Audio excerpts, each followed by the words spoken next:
বিভিন্ন বাহনে করে হাটে ধান আনছেন কৃষক। সারি সারি ধানের বস্তা রাখা হয়েছে বিক্রির জন্য। দিনাজপুরের হাটগুলোতে পর্যাপ্ত সরবরাহ রয়েছে ধানের, তবে সপ্তাহের ব্যবধানে মণপ্রতি ধানের দাম কমেছে প্রকারভেদে 50 থেকে 150 টাকা পর্যন্ত। কৃষকরা জানান, প্রতি বছর উৎপাদন খরচ বাড়লেও ধানের দাম বাড়ছে না। বড় মৌসুমের শুরুতে কিছুটা দাম পেলেও শেষে হচ্ছে দরপতন। এতে লোকসানের শঙ্কায় তারা। কৃষি উপকরণ সহজলভ্য করার দাবি চাষিদের। গত হাটে ধানের দাম ছিল বৌড়াকাটারি 2700, 2550।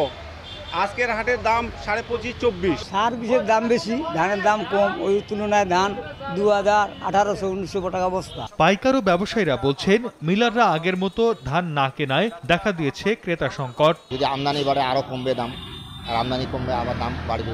আমরা সরাসরি মিলে খরিদ করতেছি। আমার একটা ডাইরেক্ট 2 জায়গায় কৃষকের কাছ থেকে সরাসরি কিনতে। এখন জন্ম সনদ দিয়ে খোলো বিকাশ স্টুডেন্ট অ্যাকাউন্ট। নিজের বিকাশ নিজে কর।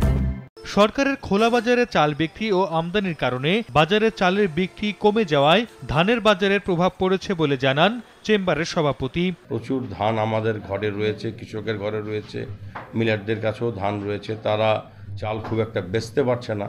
ফলশ্রুতিতে দেখা যাচ্ছে চালের বাজারটা একটু নিম্নগামী। কৃষি বিভাগের তথ্য মতে চলতি মৌসুমে দিনাজপুরে বোরো আবাদ হয়েছে 1,74,000 হেক্টর জমিতে।